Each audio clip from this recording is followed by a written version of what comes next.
Welcome to the Hunt V Show, brought to you by Mountain Dew Zero Sugar. Hello everyone, thank you for joining me on this Monday afternoon, December 4th.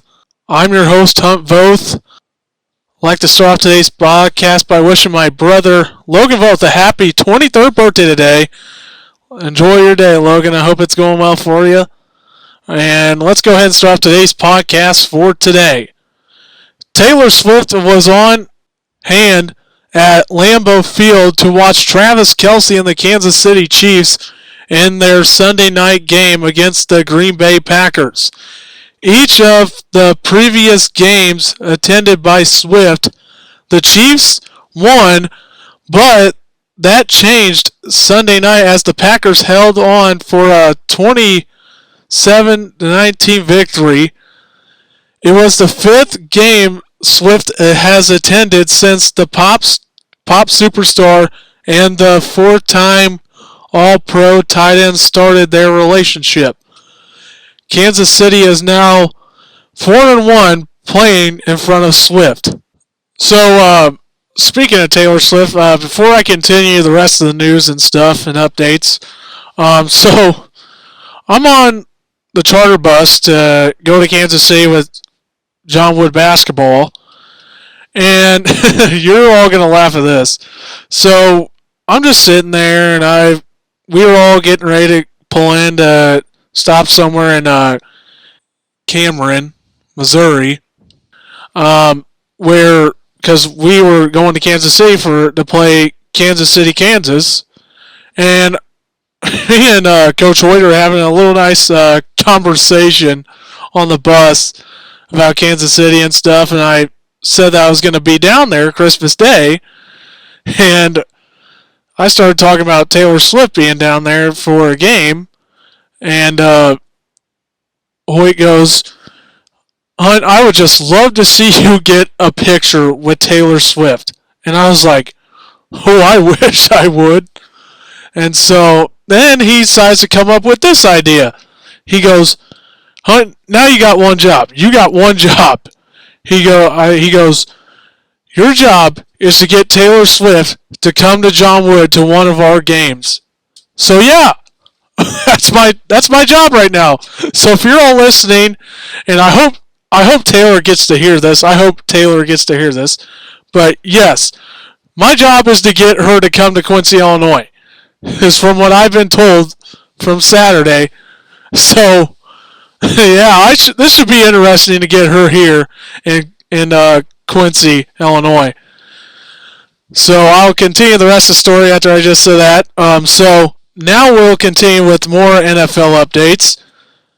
Pittsburgh Steelers Kenny Pickett will undergo a surgical procedure on his injured ankle Monday and will miss 2 to 4 weeks, source told Jerry Dulac of the Pittsburgh Post-Gazette. Pickett suffered the injury on a red zone run in the second quarter of Sunday's 24-10 loss to the Arizona Cardinals. Mitchell Trubisky replaced the 25-year-old who entered the contest with an ankle ailment, but practiced fully all week. Pickett returned to the sideline wearing a walking boot for the start of the second half. He wasn't the only injury the Steelers dealt with Sunday. Star safety Micah Fitzpatrick broke his left hand, though he put on a cast at halftime and finished the game. Head coach Mike Tomlin said post-game, according to ESPN's Brooke Pryor. Pickett completed 7 of 10 passes for 70 yards before exiting. Trubisky completed 11 of his 17 pass attempts for 117 yards and 1 touchdown in relief of Pickett. However, his lone score came late in the fourth quarter with the Steelers down 21 points. Pickett struggles from his rookie season have continued into his sophomore year. He has just 2,140 yards and 6 touchdowns against 4 interceptions and has thrown only 2 scores in the last 9 games. The loss drops Pittsburgh to 7-5 on the year. Its next matchup comes against the New England Patriots on Thursday night. Jim Leyland, welcome to Cooperstown. The former longtime manager of the Pittsburgh Pirates, Florida Marlins, Colorado Rockies, and Detroit Tigers, was elected into the National Baseball Hall of Fame by the Contemporary Baseball Era Committee on Sunday. Leyland was apparently the easiest choice, receiving 15 of 16 possible votes from the committee members who were considering managers. He becomes only the 4th Hall of Famer to be inducted as a manager without having played in the majors, excluding Negro League managers, joining Joe McCarthy, Frank Seeley, and Earl Weaver.